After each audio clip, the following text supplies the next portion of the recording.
come back real soon. Same place, same time, same tune.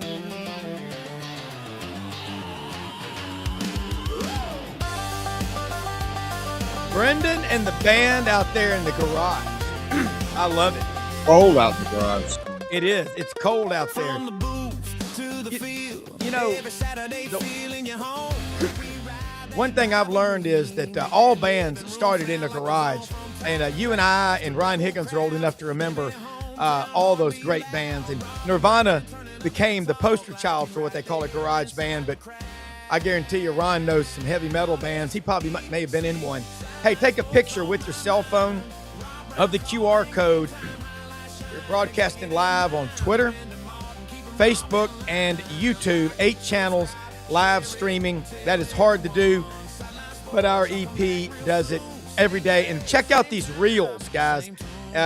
We are putting out a ton of content. Brendan is doing that, plus all the other shows on this channel. And look, share it, like us, and subscribe. Let me say it again. Share, like, and subscribe. You're watching the show right now. Turn on your Facebook, YouTube, Twitter notifications and share it with all your friends, all y'all that know me. Do the same thing. Hey, interesting bit of trivia as we welcome aboard one of the best in the business, Ron Higgins, Hall of Fame sports writer, Oakley McFerrin, the intern from down on the plains in Auburn. Interesting, Ron, David Aquadro, I don't know if you know him. He's Christian Brothers grad. I got this from something he sent me now. Fun fact, Sam Darnold's grandfather was Dick Hammer, the original Marlboro man. I don't know if people know that.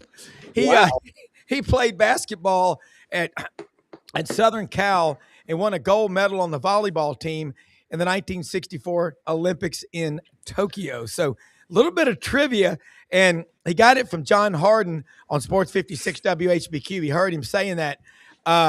He said he was smoking weed and playing beach volleyball, and they asked him to try out for the Olympic team, and the rest is history. Wow. Hey, only in America, Ron. How you doing?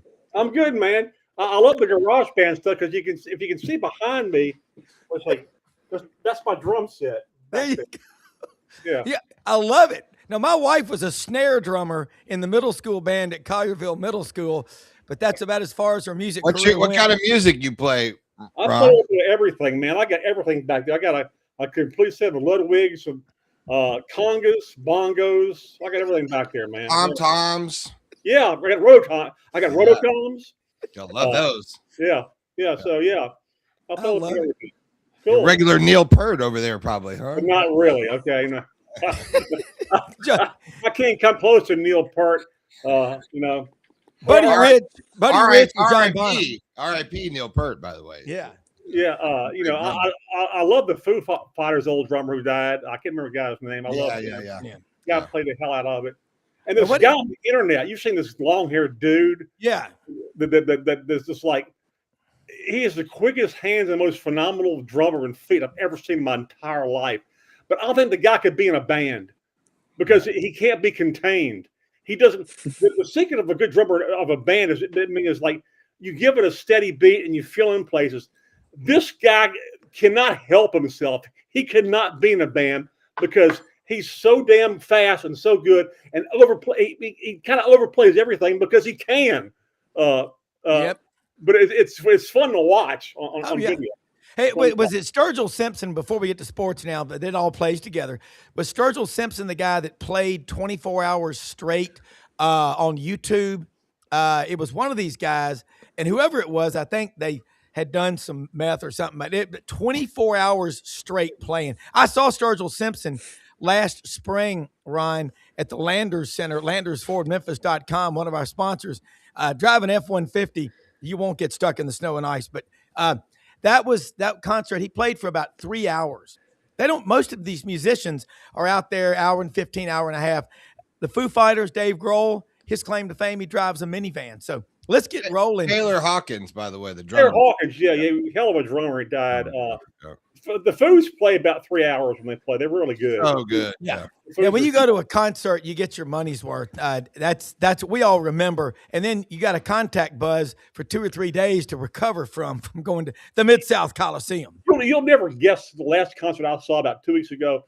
I've always wanted to see this guy. In fact, I learned how to drum listening to his records and Beatle records. Herb Albert and the Carolina Wow. Ball.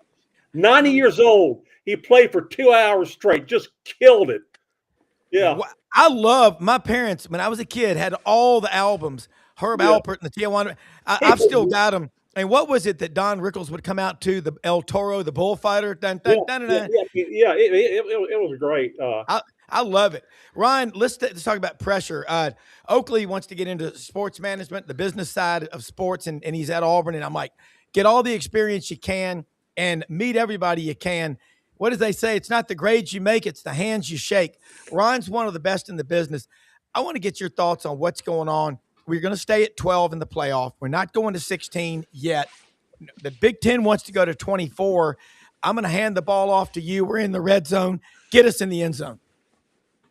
I wouldn't go more than 16. I don't think there's 24 teams deserving to be in the playoff in football. There just isn't. I think 16 would be your tops. 12 is good, but there's still some controversy. There's always going to be some controversy. If you go to 16, the 17th, 18th, 19th, the team, they're going to be bitching about it. But I think 16 is probably about as far as you can breathe. 24 is just way too much for a playoff. People forget. I know this sounds ridiculous because they're getting paid now, but these are still college guys, and you're asking them to play a bunch of football like an NFL team. The season's long enough now. How long do you want to stretch this thing? And also, you have to consider this too.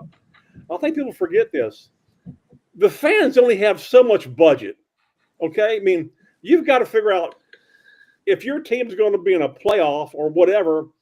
Unless you're just loaded, you've got to figure out how you can stretch this stuff if your team gets to the playoffs. So, if you add another playoff game to this stuff, it's like, God, I got to play for another week to go somewhere. Unless they increase the amount of home games for this stuff. The Big Ten's out of their friggin' mind. Really, come on, man. 24 games. That's just not. It's not doable. I know you're money hungry for all the TV stuff and get more teams. And I get that. That's just way too much. I know 12 was okay this year. I think 16 would be the max, and you just max it right there. There'd be no more than that.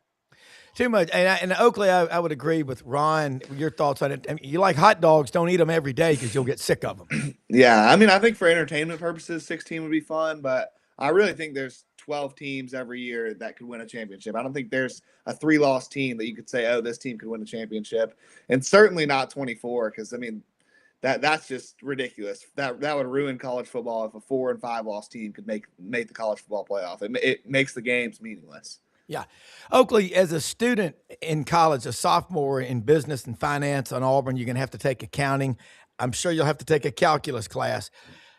When was the last time you saw a football player or a basketball player on campus? Yeah, I really, you don't see any of them. I see the baseball players around a lot. That's about it. Ron, when you and I were in school, you remember, you were in Memphis from 79 to 2013, except for your brief dalliance with the Mobile Press Register. Am I correct? Yeah, well, I got there in November of 83. Okay. I did some stuff in Louisiana before then, but November of 83, yeah. Okay, into 2013, except for that year in Mobile. So you in Memphis for 30 years. Year and a half, yeah. You remember Oakley, back in the day, wasn't that long ago, Ron, remember you were terrified of who made their grades, who was on the slope academically. Remember Prop 48 in 1989. Ron, you're an investigative reporter. You will dig and find the stories. Why is the sound of crickets what we hear when it comes to academics with these so-called student athletes? Because everybody finds a loophole to, not have to.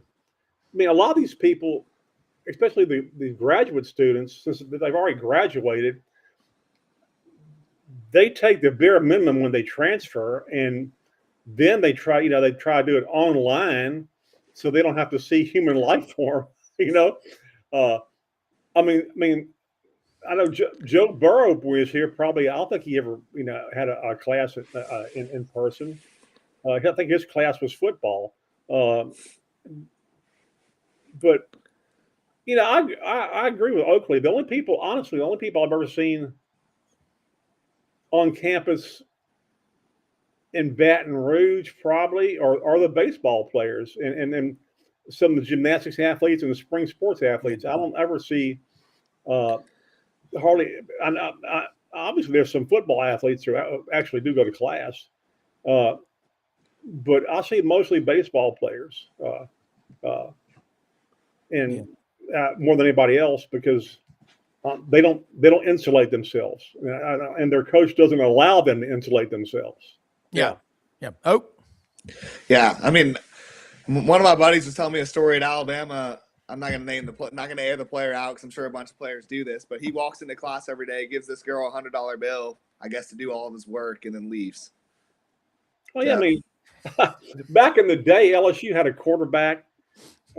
Wait, well, who was it? The guy eventually went to maybe Bubby Brister. Eventually went to the pros, I think. He enrolled at LSU, and they knew he was an academic problem, and so they would have a coach take him to class and put him in class. As soon as the coach would leave, the guy would walk out. And, you'd have a coach take you to class and make sure you got there, and you sit wait till the guy left, and he'd take off. I think Bubby eventually mentioned he transferred to Tulane. I think he played somewhere in the pros a little bit, but yeah, it's you have guys like that. I mean, some of these guys that they don't want to be in school, and the college athletics now, I'm not saying promotes that, but the way the atmosphere is now where you transfer somewhere every year. I don't, there's two people in college sports that probably their heads hurt every day of the week. It's the people who handle the NIL salary cap and academic counselors figuring out, okay, so you've been to what, 3 schools already? And how many credits do you have? And did this transfer from this place, or did they transfer all the way through, or did you lose credits? How do these guys even graduate? Yeah. If they've gone to 4 schools, I mean, if you're TJ Finley, God bless him and his 7 schools. If you're TJ Finley, every time I hear TJ Finley's name, I think of the John Belushi Animal House. Yeah. 8 years of school down the drain. Yeah. I mean, really, it's just like, those are probably your support staff and your athletic department. Those are 2 right now that probably the most overworked people because there he is. I love that. Hey now, that's a great. I love that for a T-shirt. My God, that'd be a great T-shirt. The tour of the South. Yeah, and so now I'll look at the academic councils and the people who have the NIL, budget and salary cap is the people probably the most overworked people or busiest people or whatever, and because they've got to deal with players and agents and attorneys and God knows what. Yeah.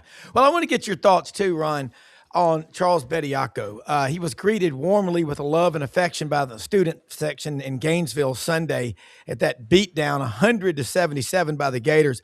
But we had the discussion. You were on with us last Friday. That was fun on the roundtable.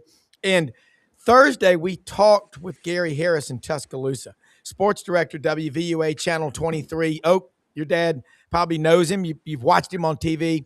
Does a great show on Tide 100.9. And Gary said, I don't like what's going on with Bediako, but he said, look around the league.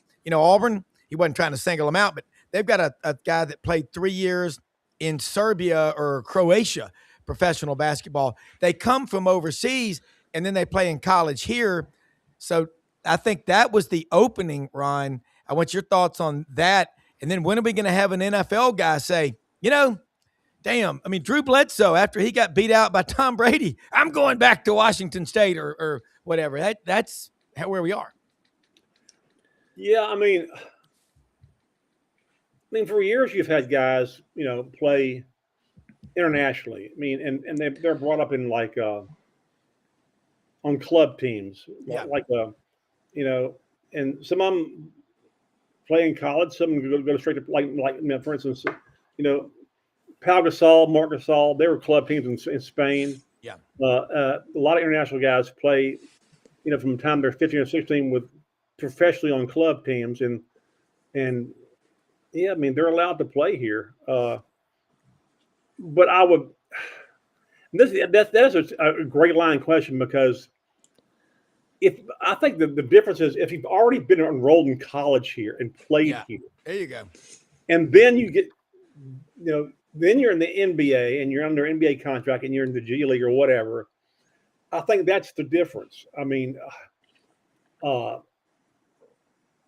it sounds crazy, but that's the difference. If you're I've already enrolled in college here and then go to the NBA, a lot of these guys, in Europe,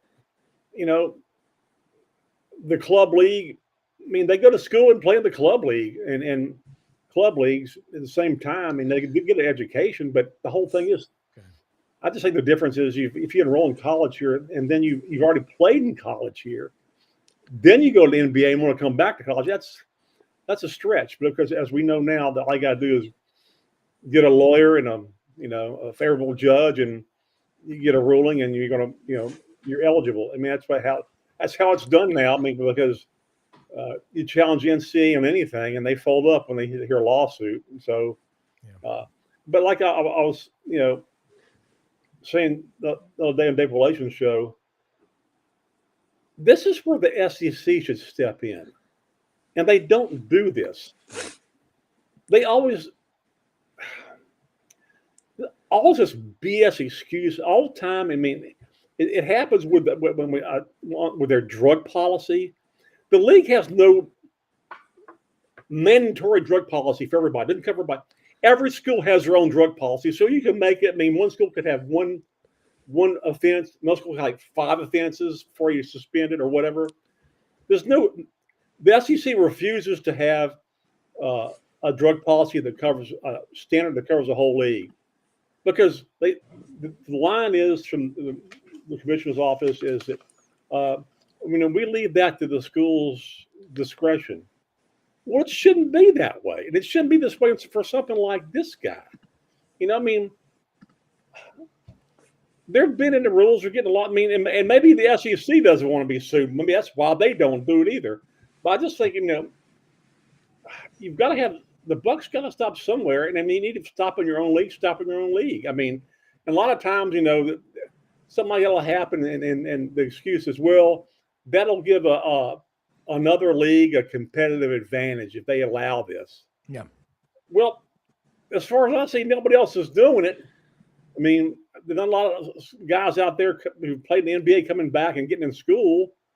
I just like to see the conference office a little stronger on this stuff. I just, for the betterment of the whole league. And this league's always been about everybody working together, which is why it's grown to be, most powerful league in college sports, because commissioners over the decades have gotten all the presidents of the schools and athletic directors to agree to things together, even though some of them might not like it. They come out of the room in Sandestin, Florida, every spring when they have some legislation, and they come out with a vote. They make sure everybody's on board. Yeah. Before stuff is passed, and that's why, one reason Texas want to come to this league. I know why A&M want to come. A&M want to come to this league because they wanted revenue sharing, and Texas was getting all the money in their league, and A&M was tired of the crap. Yeah. They wanted to go to a league where there was revenue share, where everybody shared equally. Yeah.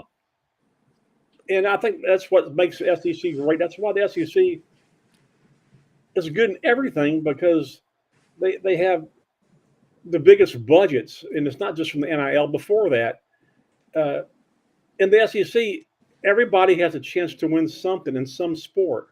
Yeah. You know, whether it's Vanderbilt in baseball and bowling, by the way, every school's got a chance to win something or play for a national championship. I mean, baseball, Ole Miss and Mississippi State have won. Besides the main characters, and then LSU, and before that, South Carolina, and I think Georgia won one year, and Vanderbilt. Everybody has a chance to be good because there's this feeling it's one for all for one when they create rules, and because of and the revenue sharing, and this is kind of goes against that grain, and probably in recent years it's been a little more snippy between schools, because obviously the NCAA doesn't have any rules now in football and transfer and NIL and what you can buy and whatever, and it gets schools suing schools for buyouts and coaches leaving schools for other SEC schools, that's fine. I mean, it happens. Yeah, that means no biggie. But it's got a little more contentious in recent years. I agree with that. Yeah. Yeah. Oh. Yeah, I think the Bediaka situation is something the NCAA needs to hop on immediately, and I'm surprised they haven't dealt with it yet, because this is just going to open the floodgates. If a guy can play 2 years at a school, declare for the G League, sign a two-way contract, which is a professional contract with an NBA team, and then come back, we're going to see that every single year. For every person that doesn't work out in the NBA is going to try to come back to college, and if we don't fix this now, it's going to be a massive problem moving forward. Yeah, and Ron, you delineated so brilliantly how this works in Europe. Yeah, and I've been to Europe. Oakley, you've been there. You're over there in the summer. All that's on TV. There's two things. There's track meets, because track is just huge. Okay. The other thing is basketball. Everywhere you go on TV, they're watching basketball. And right here in Memphis with the Grizzlies, Mark and Pau Gasol. I mean, you think they're big here in Spain? They are like some, star football player at LSU or Auburn or Alabama. It's that big. And that's the difference. And I like what Oakley just said. The NCAA needs to hop on this. Ron, is anybody doing any accountable journalism? I know you do. You will write. You don't go along to get along. You write the truth. You dig for the stories. We've got to have more of you. So don't even think about retiring. You and Tony Barnhart, Ken Capps, all these great writers we have on here, you're the ones asking the questions. A lot of the younger ones, I'm sorry, they're throwing, against the wall and hoping something sticks for clicks. And that's wrong. Yeah, I mean, I think Ross Dellinger is really good. He is. Ross is, I think he's from Biloxi. And he is. He worked here in Baton Rouge at one time. And left a really good legacy. It was followed by other good reporters who filled his spot. I don't see why it's so difficult to ask a hard question. I mean, if you word it correctly and you're not being, just obnoxious about it, I've never understood why, you can ask a hard question. I mean, I've always kind of laughed because the majority of writers who cover Alabama were also like almost look at their head football coach as like some kind of god, and it's like, you go to SEC media today and you get somebody from a .com in Alabama, and it's like, Coach Saban, it's like this. He's Nick. Okay, he's Nick. Yeah. I asked him a question. I mean, that's how you hate him. He had a bunch of staff changes. I asked him a question. I said, Nick, you had all these staff changes. Nick, are you difficult to work for? And you could hear this audible gasp in the interview room at media day, like, I can't believe you asked that question. I'm like, I just say, Coach Saban, can I ask you a question? Are you the greatest coach you ever lived? You get up every morning, look in the mirror, and say, how great can I be today? I mean, it's just unbelievable. Yeah, it is. I don't call coaches coach. They're not a god. They're Nick Or today I'll have Lane Kiffin. I'll say, Lane, I mean, and all that crap about a year ago or two, where Deion Sanders said, call me Coach Prime. I won't talk to you. I wouldn't talk to you then. You're Deion, Coach Sanders. Okay, you made up Coach Prime for promotional purposes. Yeah, you're Coach Sanders. Okay, I have a hard time understanding why you can't ask a tough question and think about the way you word it, but ask the question. I don't get it, but I just think like. Again, there are a lot of .coms who just write stuff for clicks. I mean, there's this one. The one most recently was LSU. College Sports Commission was investing in LSU for NIL. Yeah, problem. It wasn't football. It was in gymnastics. But every story online, that headline, they had a picture with it of LSU football or Kiffin, and it wasn't even that. Yes. And that's like strictly for clicks. Like, oh, what do you do now? What do you do now? Come on, man. I mean, just like you get respect from people you work with or people who read you by being straightforward and truthful and honest. And you don't. I mean, one guy told me one time, he goes, I read you look like you write for clicks. I said, I've never written for clicks. Okay. Everything, if I write a column with opinion, I believe the opinion. I don't write stuff just to start crap. Right. This is what I believe. So when I write that, I believe it. I don't write it just to get clicks. I mean, I've never written just to get clicks. Yeah. And I think I understand a lot of these websites are fueled by that, and you get paid because of that. And I understand, the kids and the younger writers sometimes are under fire for that because they have to get clicks to get paid more money, and it's unfortunate. That's what it's come to in our business, that you work for clicks and not for quality stories, and that's a shame. But I don't like that, but I understand why it happens. I wish there were enough jobs out there, quality jobs for people now, where you wouldn't have to rely on clicks. That's the way of our world journalism now. Yeah. Oh, you heard what he just said, and exactly. You got to be a truth broker. Yeah. And looking at these coaches as some sort of a monotheical a deity is absurd. Oh, and I know you got to go to class here in a minute, but see why I wanted you on here so bad today with this guy. And I know this is another good one here, Dudley Dawson. Dudley, what's up, baby? Hey, buddy, how you doing? All right, man. See, this is what I love about this. These smart guys know each other, and they've got longevity. I'll tell you what. One way of saying it into longevity instead of old. I like longevity. Yeah. Endurance. We're all the same age. Oh, anyway, your takeaway from what he just said. I mean, because you go to class today, that's going to be ringing in your head when you're 90. Yeah, I mean, especially with all that's been amplified with social media being such a big platform, because you work so hard to find the best headlines so people will click on it. Then you go to read the story and it's a bunch of gibberish about nothing related to the headline.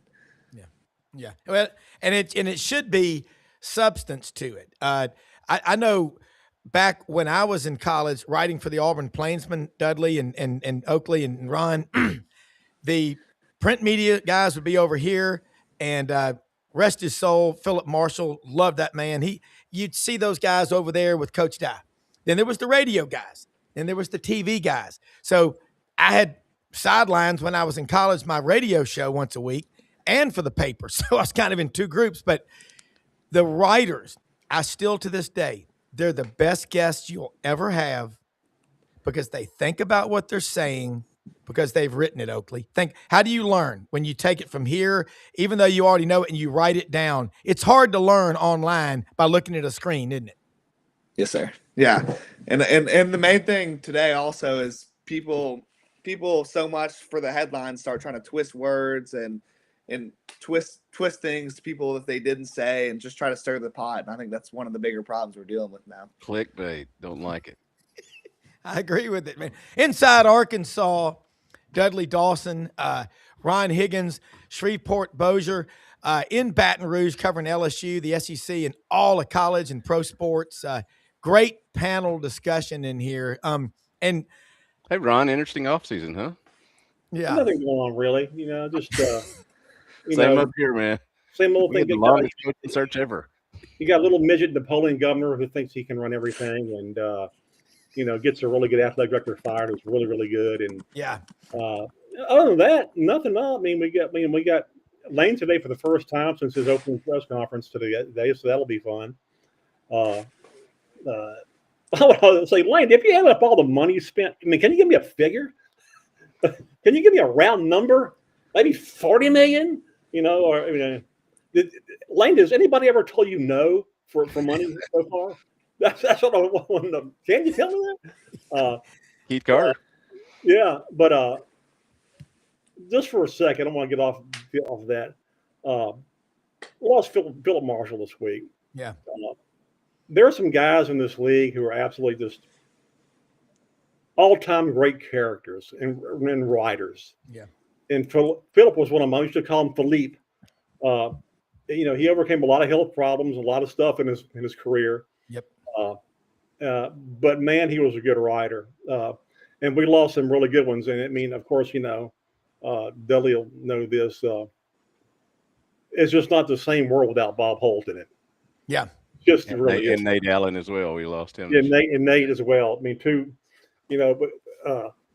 Dudley and I have been in enough bread boxes with Nate when you could tell things were not going well with his computer. It was, God rest his soul, Nate. It was one of the funniest things. One of the first times I covered Arkansas, and I would hear it in the press box in a low moan. No. He lost his story, and Bob would go over there and go, I got this. A couple of buttons. There it is. It was wonderful to watch. But two guys who just You just described my childhood. yeah. Two guys who just great journalists. And everybody loved them. And when you lose a couple on your beat, it hurts. It really does. I've lost a few along the way here, but not that many. I was in Memphis. My guy, when I was really good friends with Joe Biddle, who was absolutely hilarious. In fact, Bid would probably, if he was today, he would compliment you, Dudley, on matching your glasses, your red glasses with your red outfit. Because Bid was try to hide my face as much as I can. I got a beautiful wife. I don't know how I pulled it off. I must have great recruiting. Bid was the Prince of Pastels, we called him, and another great character. Just like Brendan's dad, Buddy. Buddy's one of the great writers ever in the SEC in the South, and a true character. And I love the true characters, but this Philip this week was I hadn't seen him in a while, and a bit of a shock, I guess, but a true character. And there's a lot of funny Philip Marshall stories that you can't tell on the air, because the SEC would step in. Yeah. But, and real quick before, and I know Oakley, you've got to go to class. Philip Marshall, Auburn Undercover. He was one of those guys. Read all these guys you can, Oakley, every day. I know you got studies first, but what Ron just said and what Dudley goes to class every day, man. It's awesome. That's right. I don't remember doing that. Yeah. But I think it's so important remembering, because the stories that they tell. And Ron's right, Dudley's right, Buddy does it. Buddy's sending me stuff right now. Washington Post eliminated its sports department on Wednesday, a process that will include laying off dozens of journalists and bringing for an end a storied section which for decades boasted a devoted readership around the Washington, D.C. metro region and beyond. The sports staff of around 45 people was told to stay home from work. BS. I'm going to tell you what. Reading is like lifting weights with your brain or running or working out. Otherwise, atrophy sets in and you become a vegetable. That's just my opinion. We need more writers. Oakley, learn how to write. And so real quick, your prediction on the Super Bowl, who's going to win it all Sunday? I know you got to get to class, but this has been great stuff. I hope you have enjoyed it as much as I have. Yeah, Seahawks have really been on a roll this year, really since they beat the Rams in overtime, and I think they finished it off with Sam Darnold winning a Super Bowl as the starting quarterback, which none of us would have imagined 3 years ago. Yeah. Grandson of the Marlboro Man, we might add. Okay. All right, thank you. Be good. We'll talk to you later today. Ron, I'm so glad that you said what you said. I mean, Philip, whatever happened at Auburn, as crazy as things were, he was a voice of reason. That's what your great writers are. The way we build this show as a kid growing up in Memphis, you'd listen to like George Lapidus on the radio. You'd listen to, Dave Woloshin is a constant. He's been here since what, 84, 85? Yeah, about the time I was there, yeah. Yeah. Honestly, yeah. And so when I heard y'all yesterday, it just puts things at ease. It's like going, Dudley, and talking to your mentor. If you could go back and talk to your favorite coach, your favorite teacher. Buddy is like that with me. I mean, Buddy helps me with everything. He says, you're like a point guard on that show, distributing, going from one guest to the other. I love the round table because I would listen growing up to those Arkansas writers, and that all, wherever they are, the great writers in Louisiana or Alabama, and the round table discussions were the best because it was the most, sometimes they'd have provocative questions, but you got great information. Dudley, you're covering Arkansas. Arkansas just got his quarterback signed, the one that they moved from the 2027 to 2026 thing. So that's why my head was down here. Do you I want to ask your thoughts on the reclassification and yours as well after that, Ron? But I mean, some of my best memories are my last semester of high school. And obviously I was playing basketball with Charles Ballantyne and all that, so I wasn't gonna leave and all that. But I hate that the kids are missing out. I get why everybody wants to get to college and start working their way into things and all that. But I guess in the big scheme of things, I'm the old man get out of my yard and graduate normal. But Hank's a great kid. His dad's on the staff at Arkansas. I mean, they thought through this decision. It wasn't thrilling for Casey Dick, the Fayetteville High coach, where Hank Hendricks would have been the quarterback next year. But, I'm just I'm still old school guy who thinks that, you go 12 grades. And even if my parents, because I was so active, sent me to school a year early. So when I graduated, I was 16. So yeah, high school. So. Yeah. Well, I had to stick my senior year. I finally got a date in my senior year. So, man, that was good. I had to the drought was over. The drought was over and when I was a senior. Yeah, I played basketball. So, I finally got somebody to go out with me. So I would hate to have led for my senior year and known I went 0 for 115. My senior year, I was dating the homecoming queen. That's why she got to be the homecoming queen, because I was so good politically. There you go. That's my last foray into politics, was getting my beautiful wife now, the homecoming queen. So there you go, man.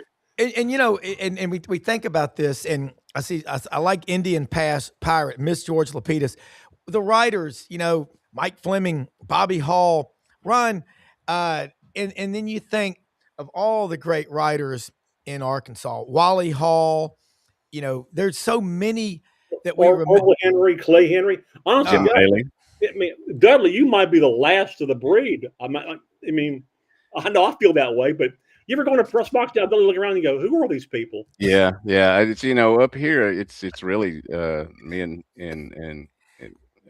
Tom Murphy, are the only ones that know, when Happy Days first came on. Exactly. That when there was only 3 channels on the TV. I mean, it's interesting. I try to crack jokes in the press box, and some of them just don't land because my target audience is 40 to 60, and the press box is filled with 20 to 40. Yeah, absolutely. And the best thing about the press box is when David Housel let me work and Buddy Davidson in high school at Auburn, Ron, it's the first time I cheered at a game. I thought David Housel was going to decapitate me. He goes, "Come here." I was like, "Ah!" And Buddy Davidson and Reba Gulledge in that office. But God, what I remember the most was how you're supposed to treat people. when they're a guest at your school, you show them respect and you open up, and then that's how you see the friendships built. And you see the guys go. Remember the old photo booth? You'd go in there and you'd go around in circles and develop all the black and whites would be up there. So my freshman year, I'm working the first 5 games before I couldn't do it anymore because you couldn't cheer and you couldn't drink beer. And my pledge brothers were over in the drunk tank in the south end zone. I had to go over there with them. You couldn't cheer, but there were 2 writers from Tokyo covering college football in America. And they were there, no lie, for Bo Jackson's first game against Wake Forest. And he took a carry around in for 11 yards, scored a couple of touchdowns. And to hear those guys jump up in the press box going, Hada! Hada! And I was going, wow. And David Housel looked over there and goes, I don't know what they said, but I think they said that's a bad. yeah, that's right. But it's the respect that you have for the journalist. And I always tell, getting to meet someone like Jack Hairston, David Housel introducing me to these different people. Feinbaum was brand new back then. He had come over from that year in Shreveport. But George Lapidus writing an article in August of 1982 on the Skywriters Tour. Oh, Bo, Auburn claims a Herschel clone. He went to dinner with Pat and Sue Dye, and they talked about this freshman in there. Those relationships, Ron and Dudley, it's like a painter is going to do a portrait of your child or you. There's a lot that goes into it. You don't just take one picture and that's who you are. And kind of pick up on that. There's nothing better than the great writers. You're like the great artist, the great, Monet, any of them. But keep going.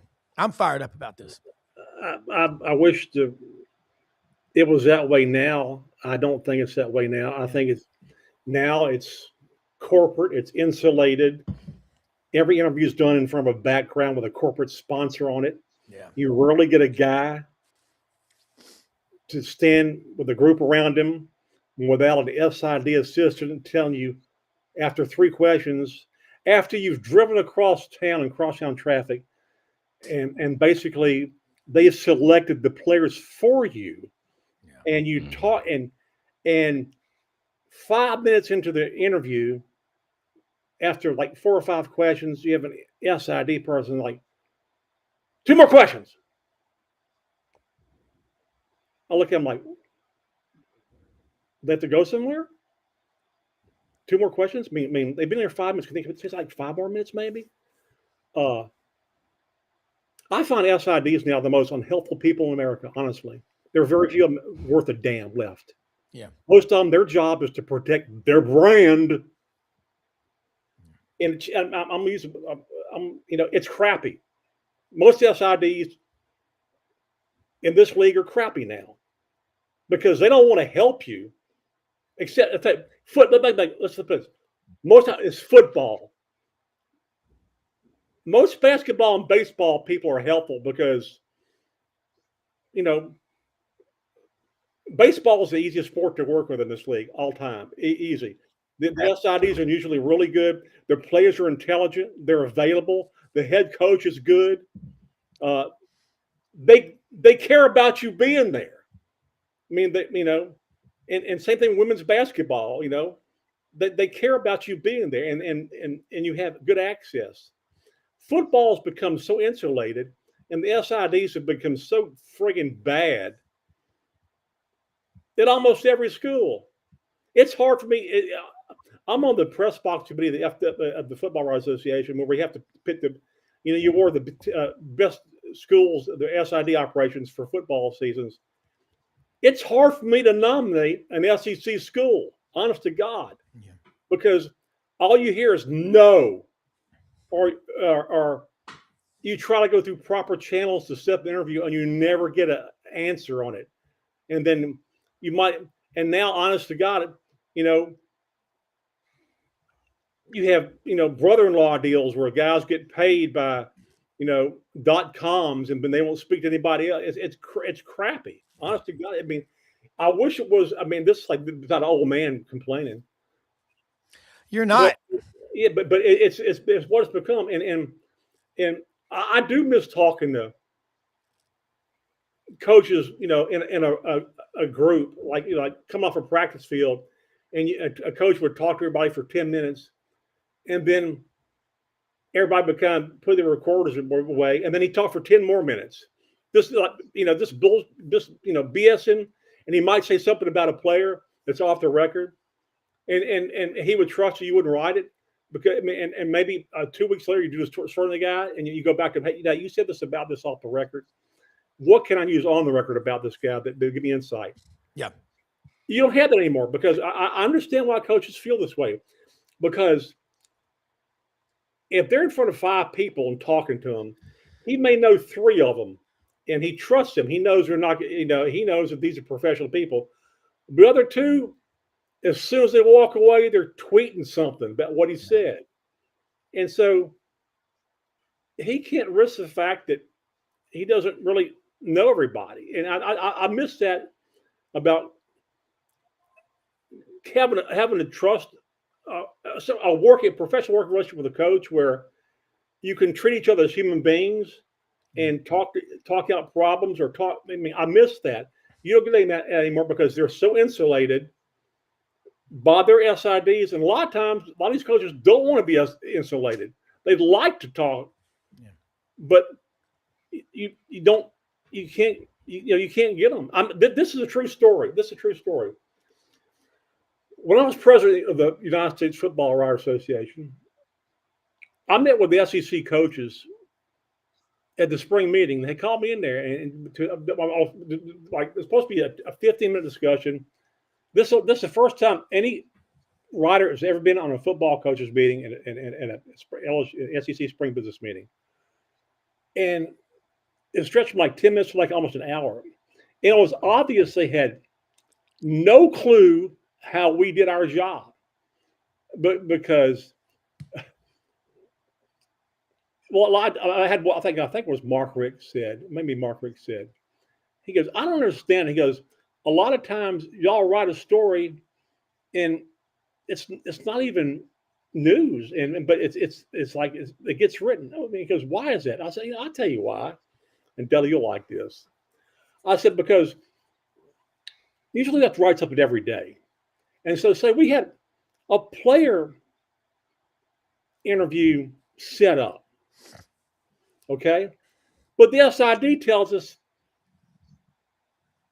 you can talk to the guy coming off the field after practice. Oh, that's a great setting. Guy just tired, been in practice 2 hours. He just wants to go get something and lay down. Get that good grassy sweat smell. So you don't get anything. So you think, okay, I'll talk to the assistant coach. Who coaches him? Wait a second. The head coach doesn't allow you to talk to assistant coaches. And so there you are. It's say 7 o'clock, 7:30. You've got to write something for tomorrow. So you take something that might be a tidbit and you turn it into a story. And you know it's not a story, but you kind of lengthen it out somehow. And so the next day when you read it, you're saying, why is this a story? And I looked at everybody and said, because you made it that way. And they all went, oh, yeah. Because all schools don't have the same media policies. They don't. Yeah, I once had a coach ask me a similar question to that. Why did you write that particular story? I said, why did you practice today? He said, well, we had to get better and we're contractually obligated. And I said, well, that's kind of what you do too. They got a space in the paper, I got to fill, or they got a radio show, I got to talk on. I've been very fortunate that I had Rick Schaefer. Rick Schaefer was the best. And, wow. Oh my God. And Kevin Trainer. Yeah. Oh. And right now the guys here are good, and sometimes their decisions I don't like, but they're kind of come from the head on down. And I'm pretty good to work with, but every once in a while I'll get out there. But I couldn't agree more with Ron. It's just, man, I'm so glad I'm at the end of the career, not the beginning, because the back in the glory days were when I was young, and now I just NIL, lawyers, attorneys, agents, just it's what's hilarious when you're talking to one of your say guys your age about something. There's a young guy standing there. You say, yeah, remember what he said in the dressing room that day? And then they go, what? You in the dressing room? Yeah. Well, Yeah. Arkansas was one of the all-time best. Honestly, Dudley. Football and basketball. They were. They were just like they probably held out longer than anybody before they got the interview rooms. And uh, the problem is, and some coaches say, "What? Why don't you write more features on our guys?" I said, because you don't give us access to them, and you don't let us talk to your assistant coaches, and you don't let us talk to freshmen who are good. It's always you can't talk to this guy. You can't talk. So how can we write features on guys when we don't have access to them, when we have time to sit down with them? Even And now the schools have their own, TV. yeah, and then radio and their own website people who write for them. And Yeah. so they have natural inside access that we never get. Yeah. It's hard. So it's not as good as it used to be. For all the things Brian Kelly wasn't, the one thing he was media friendly. We got to get him in practice a lot in the preseason. We saw, and his reasoning was pretty good. He goes, I want you to know what we're doing, so you'll have an idea for this game. What's going on? We knew they were going to have offensive line problems. We knew Nuss might be running for his life. We knew that. But before you would just, every LSU coach since I've been, I came back, starting with Les, you couldn't get in their practice, so you were guessing how they were to start the season. Yeah. And made you look stupid when they were bad and you thought they were going to be good. And so I appreciate the coaches who try to give you access to, and let you see some things. Nick Saban and I had a great discussion about this one time. It was funny as hell. Nick and I have always gotten along because I think he respects how long I've been around, and I ask decent questions, and I don't. You do. But we had a discussion one time. I said, Nick, let me try to understand this. You don't allow your media into spring scrimmages. Why? He goes, well, but because if I have a 4-string running back, going against the third-team defense, and they run for 150 yards, you guys are going to write how great he is, and then his mother's going to call me and get on my ass about playing time. I said, no. I said, wait, back up. So the guys who cover you every day, who know this is a fourth-team running back and can put it in proper perspective, you keep them out, but yet you let boosters and former players in there, and they're tweeting about this guy as soon as it happens. I said, explain that to me. He goes, I just want to control the message. I said, let's say that then. Don't give me that BS stuff about, write this stuff. Just say you want to control the message. I understand that. I get that. Okay. Yeah. But if you want to control the message, keep the boosters and your former players out there who tweet stuff and go to practice. Yeah. Especially now. Yeah, Nick and I've had some great discussion about this stuff. It's hilarious. It is, and it's tough. You think about Chuck Galena. You may have known him, worked at Auburn for 25 years, and his dad was my vet until he passed away December of 07. And his dad told me one time, he said, Rob, we were down at an Auburn game, and Coach Jordan, we were somewhere where he was. He said, Chuck, why don't you and your wife and the kids come by the house over on Woodfield? We're having a party after the game, and you're welcome.